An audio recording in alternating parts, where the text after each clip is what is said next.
Cracks and holes again, or pits and fissures, as I like to call them.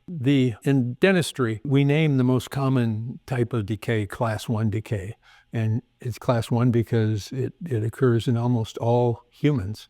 And these are the developmental holes in the tops of the teeth, and the chewing surface is primarily in the back teeth. And these holes become infected if there's any disease-producing bacteria anywhere in the family. And so it generally gets transferred from your parents who have untreated dental disease in their mouths. When you turn your back on your 3-year-old or your 2-year-old and they pick up your toothbrush and do what you do with it, they stick it in their mouth, or in feeding, or from siblings. So these holes, these natural developmental pits and fissures, or holes and cracks, they harbor the bacteria that causes dental disease, both periodontal disease and decay, the damage of hard tissue and the damage of soft tissue. And every time you take your toothbrush out of your mouth, these are like the caves in Afghanistan with Al-Qaeda. As soon as you go away, they come back out and they repopulate the whole mouth with the same disease-producing bacteria. You are like washing the top half and never rinsing off your feet or your legs when you try to take a shower or when you try to get clean. And it's an ongoing problem, and there's a very simple solution to it.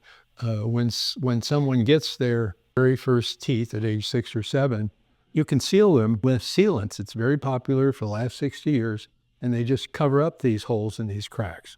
The problem is it's a short-term solution. 50% of those fail within 3 to 5 years. And so even though they cut down, they're not very predictable. We do, in my concept, and I think in a lot of people's who have thought this out, you seal teeth on a 7-year-old so you don't have to anesthetize them, and it can be done by an assistant. And then by the time they're 12 years old, their mouth opens, they can cooperate more, they can understand more. And at that stage, quadrant by quadrant, or a quarter of the mouth at a time, we go through and open those up with a micro burr, and we bond those shut. And it's the most durable filling that we do. And I have those in the mouth for over 45 years. And those patients have little or no dentistry in 40 to 45 years. No decay in between the teeth, no periodontal disease, no decay in their mouth.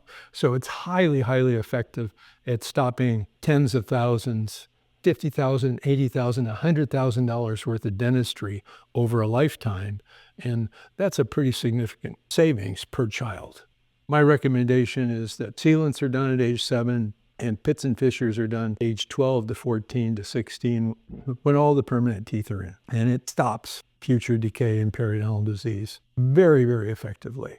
And we can go through the lectures that I've been giving for 40 years on this topic and that I've taught at major dental schools all across the country. And if you want to see more or hear more about pits and fissures and this very powerful preventive method, go to my website and you can see examples of these teeth in lectures that I've done. And, I'm happy to discuss this with other dentists, with your dentist, or with other dental schools. And it's a change that dentistry needs from a preventative standpoint.